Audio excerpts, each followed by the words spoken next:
मैं हूं Habib Jatoi SJ channel के programme issue of the day के साथ।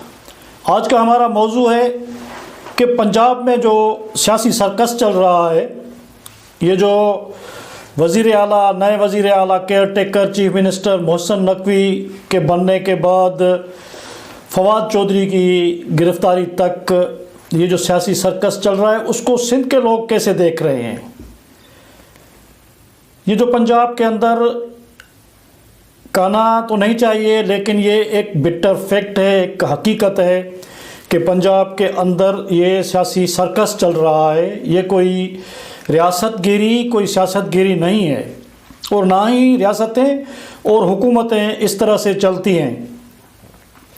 कुछ महीनों से, बल्कि काफ़ी वक्त से पंजाब के कैपिटल लाहौर में और पाकिस्तान के कैपिटल इस्लामाबाद में और पिंडी में जितने वाक़यात हो रहे हैं, और वाक़यात की जो सीरीज़ हो रही है और बेरब्त वाक़यात हैं, वो सारे वाक़यात किसी भी सियासी तनाजुर में अगर देखा जाए, उन वाक़यात को अगर अच्छे तरीके से उनका एनालिसिस किया जाए तो हमें अच्छी तरह से पता चल रहा है कि इस तरह से रियासतें, हुकूमतें नहीं चलती, इस तरह से मुल्क नहीं चलते, बल्कि आज के हालात हमें अच्छे तरीके से ये बताते हैं कि हमारे हुक्मरान तबकों ने ख़ास तौर पे आजकल पंजाब की जो सियासत है, जिसमें नवाज़ शरीफ और इमरान ख़ान और आसिफ अली ज़रदारी और दूसरे हुक्मरान तबकों की जो लड़ाई है आपस में, और उसका कोई नेम नहीं है, कोई कायदा नहीं है, कोई कानून नज़र नहीं आ रहा, कोई इथिक्स नज़र नहीं आ रही। तो इसमें हमें ये लग रहा है, ऐसे लग रहा है जैसे बहुत साल पहले ये कहा जा रहा था, जिस तरह से मुल्क को चलाया जा रहा था, तो बहुत सारे पढ़े लिखे लोगों का, जो इस मुल्क से मोहब्बत करने वाले लोग थे, जो तारीख़ को समझने वाले लोग थे, जो तारीख़ को उसके तनाजुर में देखने वाले लोग थे, उन्होंने ये कहना शुरू कर दिया था कि ये मुल्क इन हुक्मरान तबकों की वजह से आस्ते आस्ते अनगवर्नेबल होता जा रहा है। और उनकी वो जो प्रेडिक्शन थी, वो आज हम अच्छे तरीके से देख रहे हैं।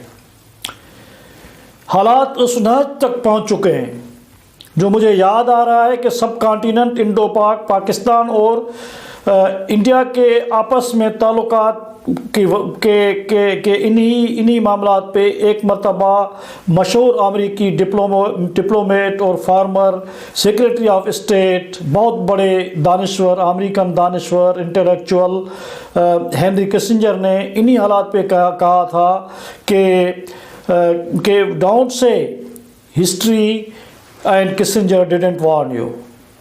ये मत कहना कि तारीख़ ने और हेनरी किसिंजर ने आपको ख़बरदार नहीं किया था। सिंध के लोग बहुत ही तशवीश के साथ इन हालात को देख रहे हैं और दुआ कर रहे हैं कि ऐसा न हो कि पाकिस्तान के हुक्मरान तबकात, पंजाब के हुक्मरान तबकात ख़ुद को तो डुबो लें, लेकिन इस सारे मुल्क को डुबो लें और हमको भी डुबो लें। अब जैसे मैंने कहा कि आप देख लें, मोहसिन नकवी की जो केयर टेकर चीफ मिनिस्टर की जो तकर्री है, उस पर जो बुनियादी तौर पे केयर टेकर का फ़ैसला करने, असेंबलियों के डिज़ाल्व होने के बाद जो कॉन्स्टिट्यूशन बताता है कि कॉन्स्टिट्यूशन के रूल से चीफ मिनिस्टर और लीडर ऑफ द अपोजिशन दोनों मिल के केयर टेकर चीफ मिनिस्टर का तकर्रुर करते हैं। लेकिन हमारी सियासत का ये अलमिया है कि सियासतदानों में इतनी मैच्योरिटी नहीं रही है। अब के सियासतदानों में वो पॉलिटिकल कैलिबर ही नहीं रहा कि वो आपस में मिल बैठ के सियासी मामलात को हल कर सकें। तो उनकी वजह से परवेज़ इलाही जो चीफ मिनिस्टर थे और लीडर ऑफ अपोजिशन जो थे, वो एक मुत्तफ़िका चीफ मिनिस्टर मुकर्रर करने में नाकाम हो गए। तो कॉन्स्टिट्यूशन की रूह से फिर ये पार्लियामेंट्री कमेटी जो थी उनके बीच गया, जिसमें भी जो हुक्मरान पार्टी थी और अपोजिशन थी उनके नुमाइंदे थे, वो भी किसी एक नाम पे मुत्तफिक नहीं हो सके। और जब इलेक्शन कमीशन के पास नाम गया तो इलेक्शन कमीशन ने अपने मर्जी का जो उन्हें बेहतर लगा उन्होंने मोहसिन नकवी को चीफ मिनिस्टर मुकर्रर कर दिया। अब मोहसिन नकवी के नाम का आते ही इमरान खान ने और तहरीक इंसाफ ने एक शोर और एक हंगामा बर्पा कर दिया। इमरान खान ने तो यहाँ तक कह दिया कि बाजवा से भी ज़्यादा चीफ ऑफ आर्मी, जो गुज़रे हुए चीफ ऑफ आर्मी स्टाफ हैं, farmer chief of army staff हैं जनरल बाजवा, उससे भी ज़्यादा मेरी हुकूमत को गिराने में इसका मोहसिन नकवी का किरदार है और हमें ये नाम किसी भी सूरत में कबूल नहीं है और इसको हम चीफ मिनिस्टर नहीं मानते। हम इसके ख़िलाफ़ कोर्ट में भी जाएंगे, हम इसके ख़िलाफ़ रोडों पे जाएंगे, रास्तों पे जाएंगे। तो ये अब सूरत हाल है। इस तरह मुल्क को हमारे हुक्मरान तबकों ने अनगवर्नेबल बना दिया है। सियासतदान हुक्मरान आपस में बैठ के मसले हल नहीं कर सकते और अब ये मामला कोर्ट में जाएगा। अब कोर्ट जो भी फैसला करेगी उस फैसले को एक पार्टी या दूसरी पार्टी कबूल नहीं करेगी। तो अब इस मरहले में जब नेक्स्ट इलेक्शंस आएंगे तो अगर नतायज कुछ भी हों, इलेक्शंस पहले ही हमारे यहाँ रिग्ड इलेक्शंस होते हैं, इंजीनियर्ड इलेक्शंस होते हैं, बिल्कुल ये बात सही है। जो भी सियासतदान हैं वो ये इल्ज़ामात लगाते रहे हैं, लगाते रहते हैं, ये हकीकत है। लेकिन कितने भी fair and free and transparent elections हो जाएं, फिर भी जो है कोई ना कोई जो पार्टी है या तो तहरीक इंसाफ इमरान खान की पार्टी कबूल नहीं करेगी या PMLN नवाज शरीफ की पार्टी नतायज को कबूल नहीं करेगी। एक बहुत बड़े भयानक सूरत हाल में हम दाखिल हो गए हैं। दूसरी तरफ आप देख लें कि 6 जनवरी को पाकिस्तान के दिफा के वज़ीर ख्वाजा आसिफ ने पूरी नेशनल मीडिया पे आके कहा कि भाई पाकिस्तान के पास इतने भी फॉरेन रिजर्व्स नहीं है जो हम तेल ख़रीद कर सकें और बिजली के कारखाने चला सकें, और ये हो सकता है कि हम बहुत बड़े लंबे जो है वो बिजली के ब्रेकडाउन की तरफ चले जाएं। और फिर ये हुआ कि मुल्क 23 जनवरी को पूरे का पूरा मुल्क कम से कम 24 घंटे के लिए उस बिजली के ब्रेकडाउन की जद में आ गया और 24 घंटे के बाद जो है बिजली पूरे मुकम्मल तौर पे पूरे मुल्क में जो है सो बिजली का निज़ाम बहाल हुआ। और उसके बाद डिफ़ॉल्ट का मसला है। बिजली की सूरत हाल आप देख लें, बिजली के हालात आपके सामने हैं और वो कंट्रोलेबल नहीं है। बिजली ये नहीं है कि बिजली पाकिस्तान बना नहीं सकता, बिजली बना सकता है लेकिन इंपोर्ट करने के पैसे नहीं है, नंबर एक। दूसरा, जब पूछा गया कि ये इतना बड़ा जो ब्रेकडाउन है बिजली का ये क्यों हुआ, तो कहते हैं कि भाई हमारे पास जो बिजली के तरसील का निज़ाम है वो ठीक नहीं है। बिजली के तरसील का निज़ाम, जो डिस्ट्रीब्यूशन हमारी है उनकी लाइनें ठीक नहीं है। सो ज़ाहिर है फिर कभी गर्मी में, फिर कभी शदीद गर्मी शदीद सर्दी में वो ट्रिप हो जाती हैं। लेकिन उसके अलावा भी आप देखें ये कैसे हुक्मरान तबकों ने इस मुल्क को अनगवर्नेबल बना दिया है। इस बिजली के आप निज़ाम को देखें, हज़ारों गांव ऐसे हैं सिंध और बलूचिस्तान में जिनकी बिजली काट दी गई है, उनको बिजली नहीं देते लेकिन उनके नाम पे लोगों को बिल जा रहे हैं, उनके बिल जा रहे हैं और वो यूनिट्स उन पे डाले जाते हैं। लेकिन वो यूनिट्स कहाँ जाते हैं? वो यूनिट्स जो बिजली का अमला जो है, जो ब्यूरोक्रेसी है, जो डिस्ट्रीब्यूशन कंपनीज़ हैं, उनका अमला जो है वो करप्शन करता है, वो यूनिट वो बेचता है। अब निज़ाम ये है कि 50 मीटर है, 1000 के फ्लैट्स के या किसी कॉलोनी में 1000 घर हैं, 50 मीटर हैं, बाकी 950 घर जो हैं वो कुंडे पे चलते हैं। हैं और उनसे पैसे जो है एक सिस्टमेटिक तरीके से ऊपर से लेकर नीचे तक एक के नुमाइंदे हैं हर प्लाजा में, पूरे सिंध और बलूचिस्तान में। मैं पंजाब की बात नहीं कर रहा, मुझे अच्छे तरीके से पता नहीं है। वहाँ कहा जाता है कि कुछ ना कुछ लोगों के पास पंजाब में कोई सिस्टम है, लेकिन हमारे यहाँ हर मोहल्ले में, हर गली में, हर प्लाजा में कोई ना कोई एक एजेंट मुकर्रर किया हुआ है, जो एजेंट बाकी मीटर जिनके नहीं हैं उनको कुंडे लगा के बिजली देता है। और उसके बाद न सिर्फ ये कि मैं तो ये कहता हूँ कि 90% जितनी एसीज है वो सारी की सारी जो है इन कुंडों पे चलती हैं। और ये लोग जो उनके एजेंट हैं, वापडा वालों के जो डिस्ट्रीब्यूटिंग एजेंसीज हैं, उनके जो एजेंट हैं वो पैसे लेते हैं। और जो यूनिट और जो मीटर हैं उन पे जो यूनिट खर्च होते हैं वो उन मीटरों पे डाल देते हैं। वो गरीब जो मीटर के पैसे भरते हैं वो अपने यूनिट के पैसे भी भरते हैं, और दूसरे जो बिजली की करप्शन की जाती है वो यूनिट भी उन पे डाल दिए जाते हैं। तो इस तरीके से एक पूरा करप्शन का निज़ाम है, आप तस्वर नहीं कर सकते। ये सब कुछ हाईली जो ब्यूरोक्रेसी है, ऊपर की सतह की जो ब्यूरोक्रेसी है उसको पता है, पुलिस को पता है, दूसरी एजेंसियों को पता है। और ये सिर्फ वापडा का मसला नहीं है, ये सिर्फ बिजली का मसला नहीं है, हर जगह पे ये है। आप चले जाएं, बाहर जाएं, ट्रैफिक का सार्जेंट खड़ा है रास्ते पे, मोटरसाइकिल वाले को रोक लेता है, छोटी गाड़ी वाले को रोक लेता है, उससे पैसे ले रहा है। सरेआम रोड पे गुंडागर्दी करके करप्शन करके उसे रुश्वत के पैसे ले रहा है। और ये सिस्टम सारी दुनिया देख रही है। वजीर आजम मुल्क का देख रहा है, चीफ ऑफ आर्मी स्टाफ देख रहा है, ISI का चीफ देख रहा है, पुलिस का चीफ देख रहा है, एंटी करप्शन का चीफ देख रहा है, FIA का चीफ देख रहा है, सबको पता है। मगर ये एक सिस्टम है। आप चले जाएं थानों में, चले जाएं थानों में क्या होता है, ये बड़े बड़े बातें हो रही हैं कि डकैट्स जो हैं, डाकू जो है लोगों को उठा के ले जाते हैं और किडनैपिंग फॉर रैंसम लेते हैं। ये जो आपके पुलिस वाले लेके जाते हैं लोगों को थाने में बंद करके टार्चर करके उनसे लाखों रुपए लेते हैं, गन पॉइंट पे पैसा लेते हैं, ये रैंसम नहीं है, ये किडनैपिंग फॉर रैंसम नहीं है। तो क्या है? और सबको पता है, किसी को पता नहीं है कि ये इस मुल्क में।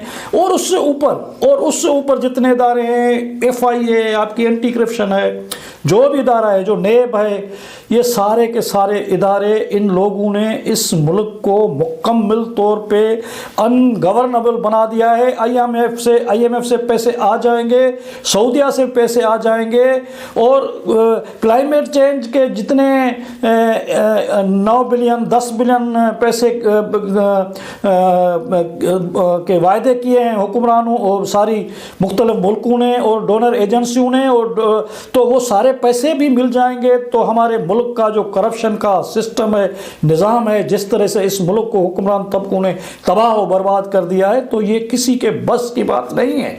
और ये अनगवर्नेबल इन्होंने बना दिया है। एक बहुत बड़ी तब्दीली, एक बहुत बड़े रेवोल्यूशन की, अवामी इनकलाब की ज़रूरत है, जो ही इस सारी करप्शन को, इस सारी बुराई को का खात्मा कर सकता है। ये जितने हुक्मरान तबके हैं, अब देखें कि यूएनओ की तरफ से ये कहा गया है कि पाकिस्तान के अंदर हर साल $17 बिलियन से ज़्यादा जो है वो सब्सिडी दी जाती है। किनको? सरमाएदारों को, जागीरदारों को, शुगर इंडस्ट्री वालों को, टेक्सटाइल इंडस्ट्री वालों को, ऑटो जो इंडस्ट्री जो उनको, और पता नहीं फिर दूसरे इदारों को, फौजियों को और दूसरों को सब्सिडी दी जाती है। जो खाद बनाते हैं, जो बीज बनाते हैं, मतलब $17 बिलियन से ज़्यादा का मतलब ये हो गया कि 3.5 अरब रुपए पाकिस्तान की जो डेवलपमेंट की पूरी बजट है, उससे ज़्यादा आप उन अमीर लोगों को दे रहे हैं। अब 300 अरब डाल रहे हैं अभी, और नए टैक्सेस 350 अरब की टैक्सेस जो है वो पेट्रोल की मद में, गैस की मद में, बिजली की मद में आप गरीब लोगों पे डाल रहे हैं, जो पहले ही जो बिल अदा नहीं कर पा रहे, आप उन पे फिर से 350 अरब डाल रहे हैं। आप वो जो $17 बिलियन 3,500 अरब जो सब्सिडी देते हैं, उसका खात्मा क्यों नहीं करते? तो हुक्मरान तबकों ने इस तरह पूरे मुल्क को तबाह बर्बाद कर दिया है और कोई आसरा नहीं छोड़ा। और सिंध के लोग इधर हम देख के वो जो सियासी सर्कस पंजाब में चल रहा है उसको विज़िट कर रहे हैं, देख रहे हैं और बहुत परेशानी में लोग देख रहे हैं कि इसका आखिर अंत और नतीजा क्या होगा, इसका अंत और नतीजा क्या होना है। उसमें बहुत सिंध के लोग कंसर्न हैं, उनको बहुत परेशानी है और ये समझते हैं कि इसका कोई हल नहीं है और हम तो डूबे हैं सनम, तुझको भी लेके डूबेंगे। और इस तरह सारे मुल्क को तबाही की तरफ ले जा रहा है। और वो कहते हैं कि किसी ने कहा है, बहुत बड़े दागिस्तानी शायर थे हमजा तोफ, रसूल हमजा तोफ, तो उसने कहा था कि अगर आप हाल को पिस्तौल से मारोगे तो मुस्तकबिल आपको टैंक से मारेगा, और अगर आप आज अपने हालात ठीक नहीं करोगे तो मुस्तकबिल आपको ठीक नहीं करेगा बल्कि तबाह और बर्बाद कर देगा। इन सारी सूरत-हाल पे, इस सारी सूरत-हाल पे प्रिडिक्शन करते हुए जुल्फ़िकार अली भुट्टो को जब जेल में बंद किया गया, काल कोठरी में बंद कर दिया गया और उसने डेथ सेल में बैठ के जो किताब लिखा था इफ़ आई एम असैसिनेटेड, उसने उस किताब में उस अपने हिस्टोरिकल डॉक्यूमेंट को बदकिस्मती से वो पाकिस्तान में बैन कर दिया गया था। उस किताब में उसने ये जो हमारी आज की सूरत हाल है कि पाकिस्तान को हमारे हुक्मरान तबकों ने अनगवर्नेबल बना दिया है, उसने कोई 25 साल पहले 79-80 में जब वो डेथ सेल में बंद थे तो उन्होंने उस document if I am assassinated, अगर मुझे कत्ल किया गया, तो उसमें इस हालात की प्रिडिक्शन की थी। मैं चाहता हूं कि आपको उस तारीखी डॉक्यूमेंट से वो एक इक़्तिबास जो है, एक छोटा सा टुकड़ा है, वो मैं आपको पढ़ के सुनाऊं और अपने वीला को यहाँ पे ख़त्म करूँगा। तो आइए जुल्फ़िकार अली भुट्टो से आज के हालात पर जो उसने प्रिडिक्शन की थी वो पूछते हैं।